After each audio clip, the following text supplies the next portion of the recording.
صل على محمد بسم اللہ الرحمن الرحیم الحمد للہ وکفا وسلام علی عبادہ الذین اصطفی.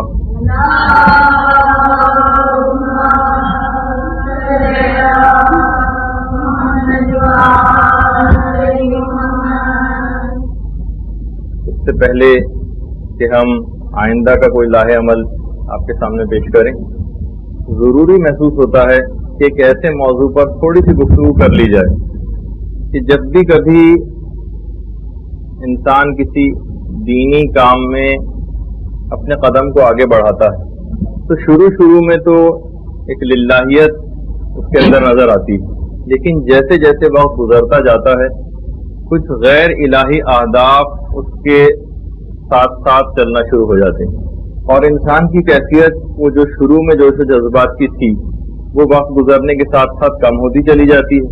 اس کو برقرار کیسے رکھا جائے، وہ چیز کیا ہے کہ جو کم ہوتی جاتی ہے، اس موضوع پر آج ہم تھوڑی سی گفتگو کریں گے.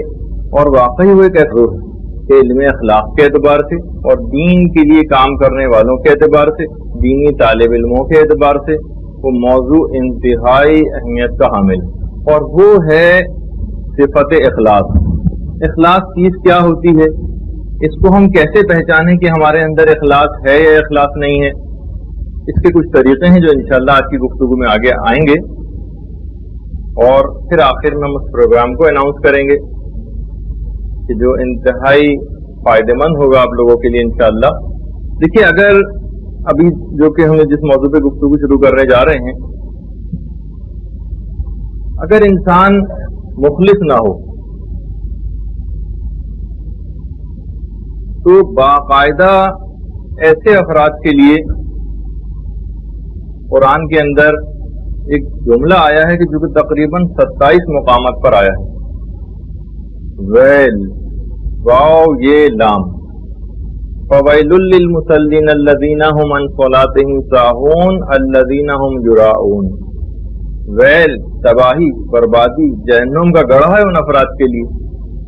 ایک تو پہلے تو بے نمازیوں کے سلسلے میں مذمت آئی، پھر اس کے بعد ہے الذین هم یراؤون، وہ لوگ کہ جو کہ ریاکاری کرتے ہیں، یعنی جن کے پاس اخلاص نہیں. اخلاص کا اگر ضد کی دیکھی جائے تو وہ ہے ریاکاری، غیر الہی اہداف، خدائی مقصد کے ساتھ کچھ اور مقاصد بھی انسان کے شامل حال ہوتے چلے جائیں. تقریباً 27 مقامات پہ یہ لفظ استعمال ہوا ہے، اور ہر جگہ انتہائی خطرناک معنوں میں استعمال ہوا. دیکھیے، اگر انسان کے اعمال اس اخلاص سے خالی ہو جائیں یا اخلاص میں کمی آتی رہے تو پھر اس انسان کی قیمت کیا رہ جاتی ہے. مولائے کائنات امیر المومنین علی ابن ابی طالب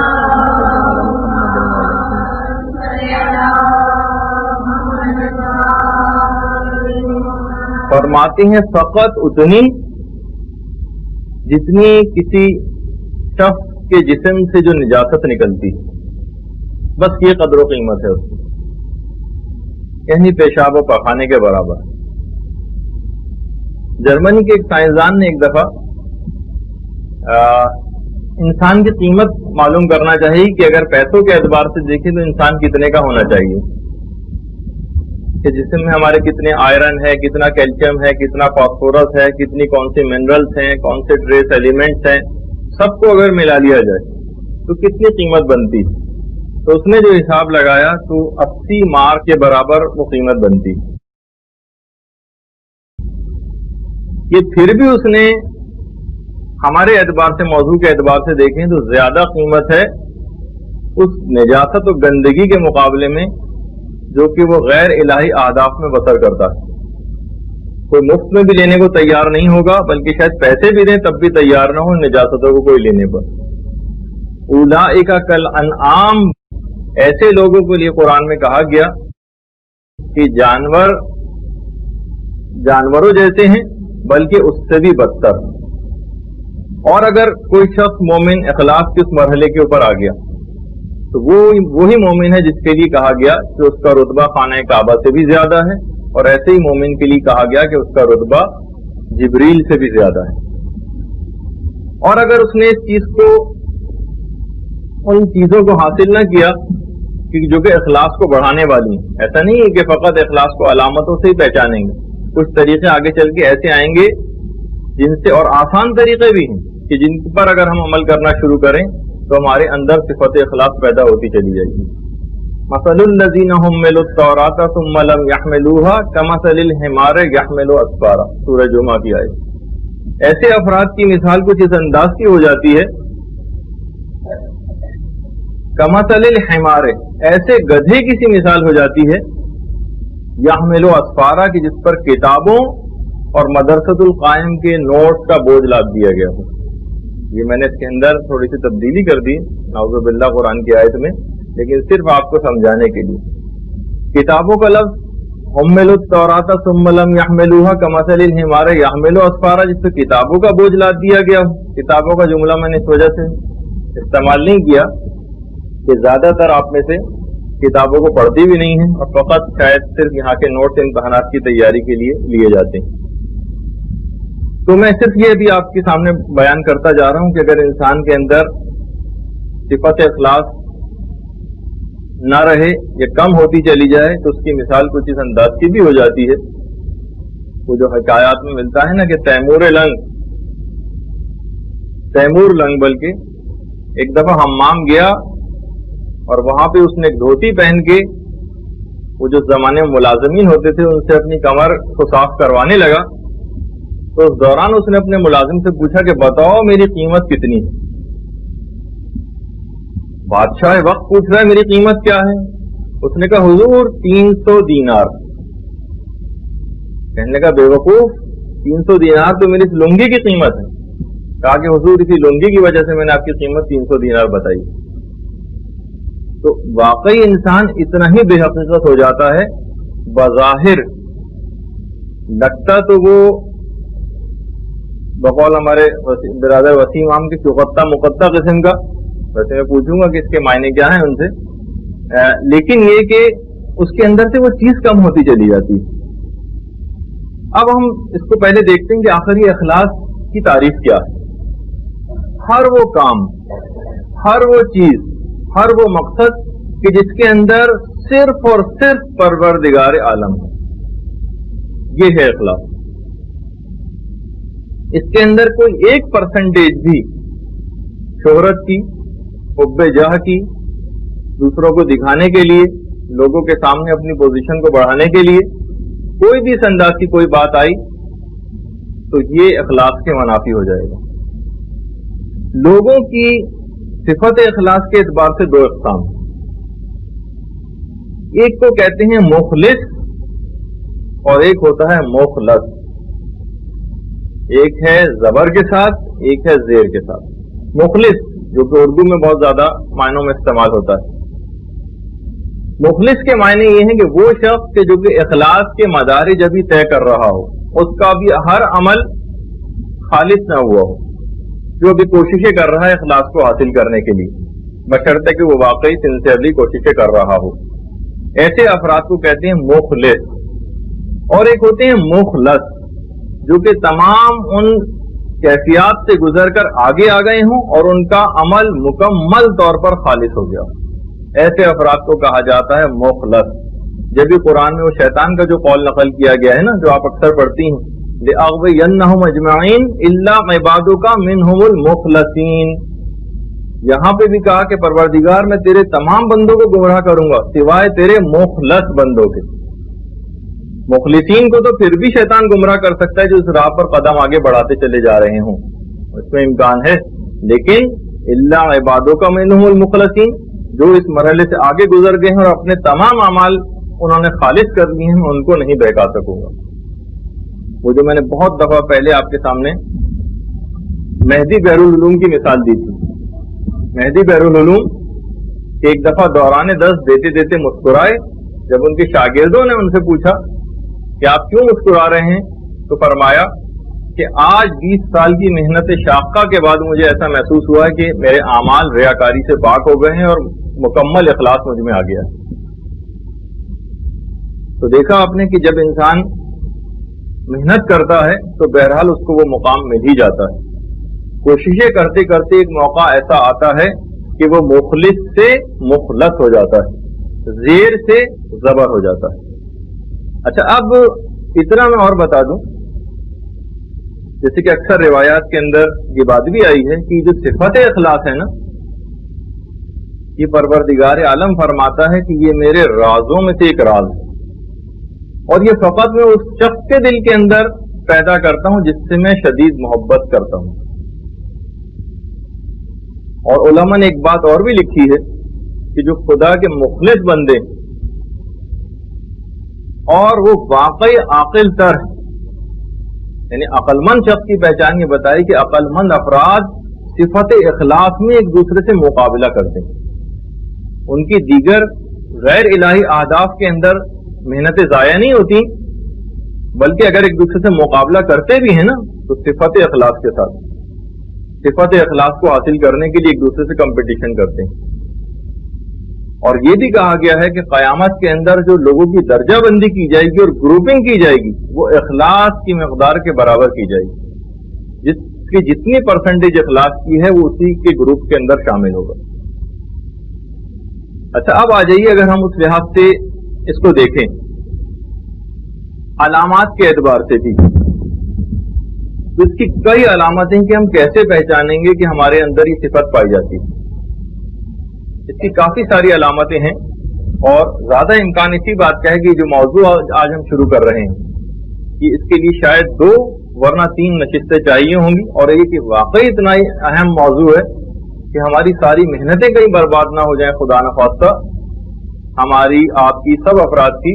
تو ہر شخص کوئی بھی اس موضوع کے متعلق باریک بینی سے ہر شخص کو کام لینا چاہیے، کیونکہ ہر شخص کا یہ معاملہ ہے۔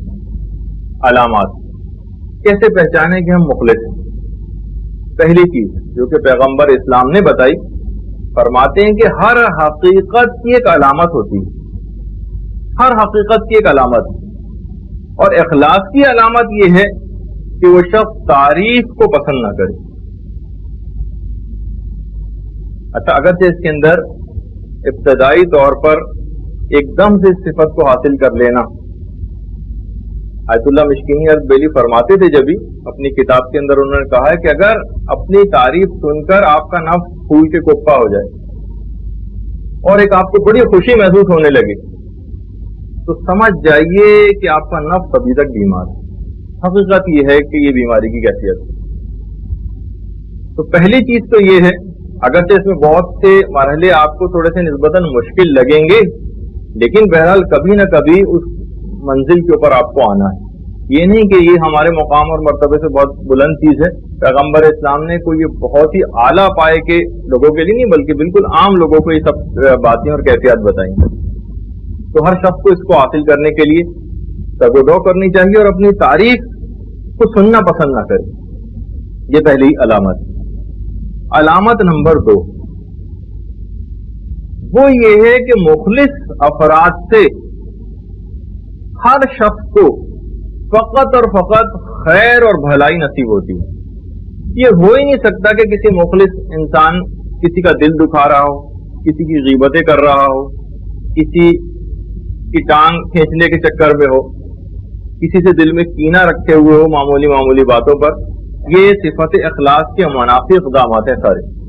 مخلص کی علامت یہ بتائی گئی کہ ایسے افراد سے ہمیشہ لوگوں کو خیر اور بھلائی نصیب ہوتی ہے، بس کوئی برائی ان کی طرف سے نہیں پہنچتی۔ تیسری علامت، ہم مرحلے وار آگے گزرتے جا رہے ہیں، خدا کے حکم کے سامنے ہر وقت اس کے کندھے جھکے رہتے ہیں۔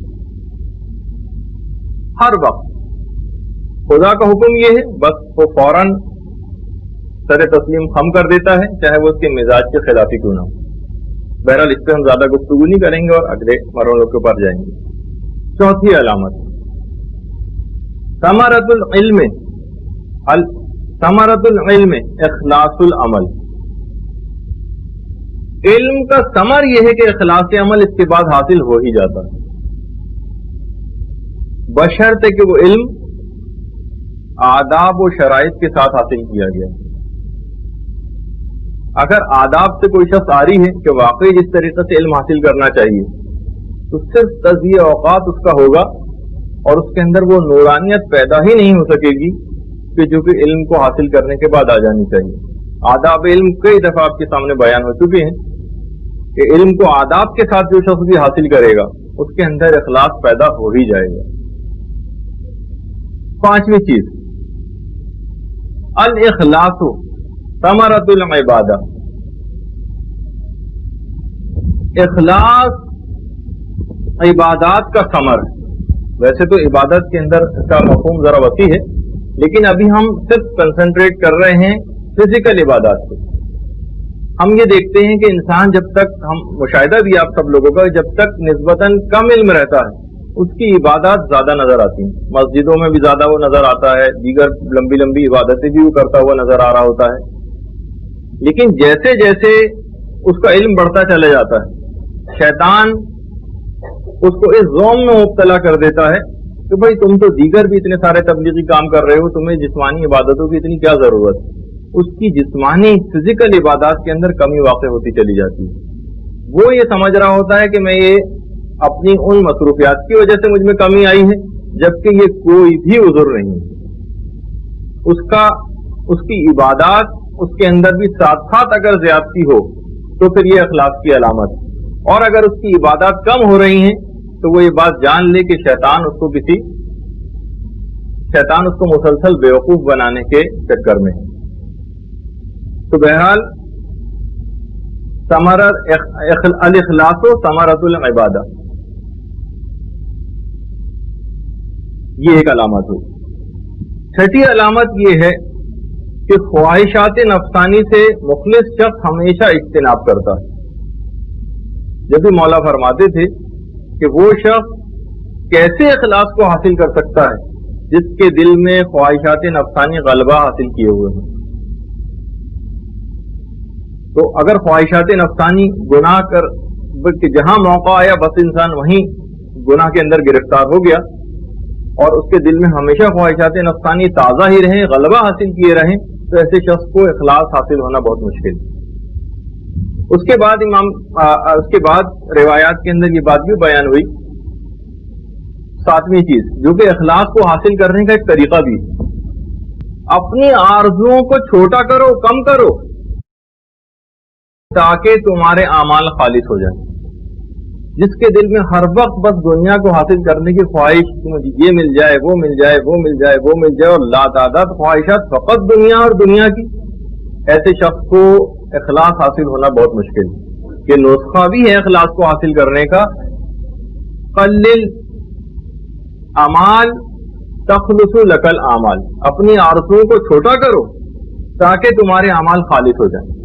اپنی آرزوؤں کا دائرہ اتنا وسیع نہ کرو کہ تمہاری خواہشات دنیا کبھی ختم ہونے ہی میں نہ آ رہی. آٹھویں علامت تنہائی و خلوت میں اس سے زیادہ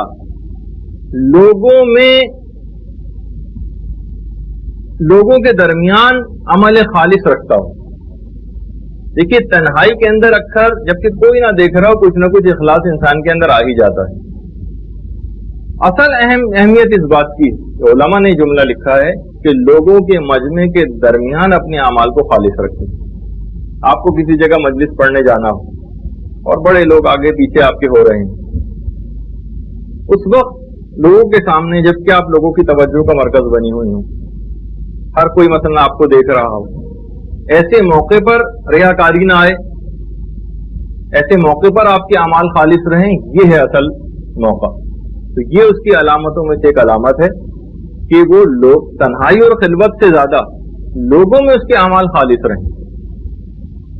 اچھا، اس کے مقابلے میں ایک چیز کے متعلق اور بات کہی، وہ بھی ایک علامت ہے جو کہ اصل میں ریاکار کی علامت بتائی گئی. اس کا الٹا کر لیں تو مخلص کی علامت ہو جائے گی. لوگوں کے سامنے تو اس کو عمل کی خواہش ہوتی ہے، تنہائی میں وہ سست پڑ جاتا ہے. یہ ریاکار کی علامتوں میں سے ایک، اور یہ علامت بتائی ہے پیغمبر اسلام صلی اللہ علیہ وآلہ وسلم.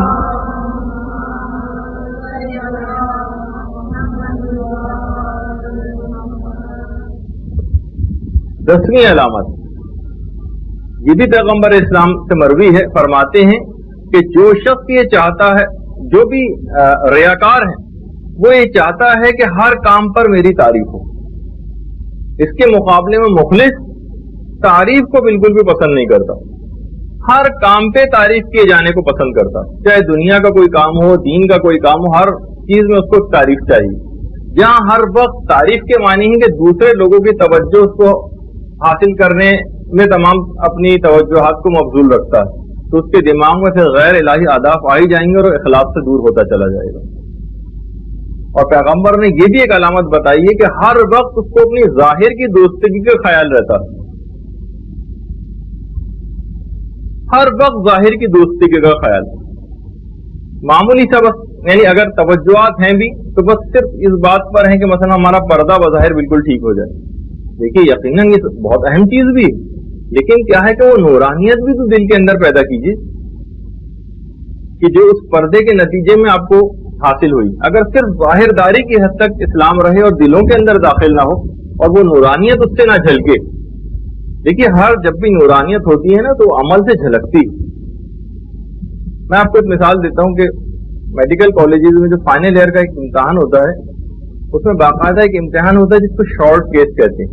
4-5 مریض لائن سے لیٹے ہوئے ہیں, ہر مریض کے پاس 2 منٹ کے لیے رکنا ہوتا ہے اور مریض سے نہ کوئی بات کر سکتے ہیں نہ اس کی فائل دیکھ سکتے ہیں, بس ظاہری علامات دیکھتے ہیں اور اس کے بعد ڈفرینشیل ڈائگنوسس بتانی ہوتی ہے کہ اسے کیا کیا ہو سکتا ہے.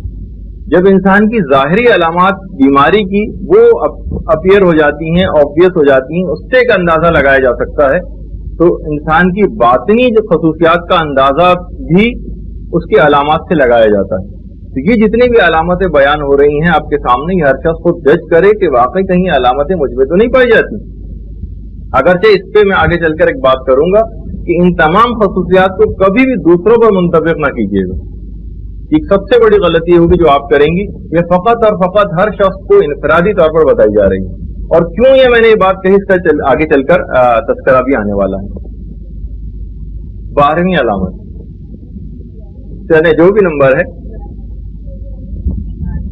مولا فرماتے ہیں کہ تعریف سے,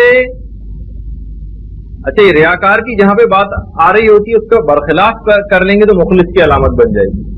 ریاکار تعریف سے اس کا عمل زیادہ ہو جاتا ہے اور تعریف نہ کی جائے تو اس کا عمل کم ہو جاتا ہے. جب تک آپ کو اپریسیشن ملتی رہے, جب تک واقعی آپ محنت کرتی رہیں گی, اور جہاں تھوڑا سا آپ سے تعریف کو دور کیا گیا وہیں آپ کے عمل میں ٹھنڈک پیدا ہونی شروع ہو گئی. اور جبکہ مخلص شخص ہو, تعریف سے اس کے عمل میں اضافہ نہیں ہوتا اور تعریف نہ کی جائے تو اس کا عمل کم نہیں ہوتا. یہ ایک بہت ہی اہم چیز ہے جس کو آپ کو دماغ میں رکھنی ہے. اور تمام جتنی بھی مصیبتیں ہوتی ہیں, اگلی علامت, مخلص شخص کبھی بھی تمام مصیبتوں میں فقط اور فقط شکر پروردگار ہی انجام دیتا رہتا ہے اور کبھی بھی خدا کے کسی فعل پر اعتراض نہیں کرتا. دیکھیے بہت سارے ایسے مواقع آتے ہیں کہ انسان بہت سی مصیبتوں کے اندر گرفتار ہو جاتا ہے, لیکن ہم علماء کا طریقہ کار دیکھیں جو ہمارے سامنے مشعل راہ بھی ہیں. آیت اللہ جواد ملکی تبریزی امام خمینی کے عرفانیات کے استاد تھے. ایک دفعہ درس دے رہے تھے کہ کسی نے آ کر اطلاع دی کہ آپ کا جوان بیٹا گھر میں تالاب میں ڈوب کر مر گیا. جواد ملکی تبریزی بہرحال درس ختم کیا انہوں نے, اس کے بعد گھر تشریف لائے. عید غدیر کا روز تھا. گھر تشریف لائے, عورتوں کے رونے کی آواز آ رہی تھی. کہنے لگے کہ دیکھو رو نہیں اور لوگوں کی عید کو عزا میں تبدیل نہ کرو. پھر لوگوں سے مخاطب کر کے کہا کہ پروردگار عالم نے عید غدیر کے روز مجھ کو عیدی عنایت کی ہے, لیکن یہ رونے والی عورتیں سمجھتی نہیں. ہر چیز میں فقط اور فقط سراپا تسلیم بن جائے. یہ صرف اور صرف ہم یہ نہیں کہہ سکتے کہ بھئی اس مقام تک ہم تو نہیں پہنچ سکتے, لیکن سامنے ایک منزل رہے تو نا. اگر ہم صرف وہی چھوٹے چھوٹے درجات ہی آپ کے سامنے, اگرچہ وہ بھی آ رہے ہیں اور بڑے بھی آ رہے ہیں, تاکہ جس کا جیسا ہو اور اس کے دماغ میں ایک رہے کہ انشاءاللہ اس منزل تک بھی اپنے اخلاق کو لے کر جائیں گے جیسے کہ ان علماء کے اندر نظر آ رہا ہے. امام خمینی جب عراق میں تھے